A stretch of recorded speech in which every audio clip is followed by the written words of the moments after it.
இறைவாக்கு வாழ்வின் விளக்கு. 3ஆம் முறையாக அவன் அவர்களை நோக்கி, இவன் செய்த குற்றம் என்ன? மரண தண்டனைக்குரிய குற்றம் ஒன்றும் இவனிடம் நான் காணவில்லை. எனவே இவனை தண்டித்து விடுதலை செய்வேன் என்றார்.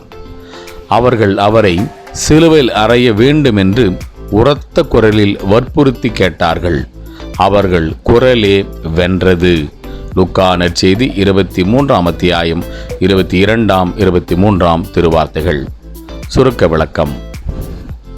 அநீதியான தீர்ப்பு என தெரிந்திருந்தும் பேச்சு திறமையால் சாதிக்கலாம் என நினைக்கும் சுயநல சந்தர்ப்பவாத மக்களின் குரல் பலத்தில் விழுந்து போன பிலாத்து இங்கு தவறான முன் உதாரணமாகிறார். நீதியாளராகவே இருந்தாலும் குரல் எழுப்ப முடியாத அடித்தள மக்களின் பிரதிநிதியாக இருந்து ஆண்டவர் இயேசு தண்டனை பெறுகிறார். குரல் பலத்தை சார்ந்த அநீதியின் பக்கம் அல்ல, குரல் வலை நசுக்கப்பட்ட நீதியின் பக்கமே நிற்க முயல்வோம்.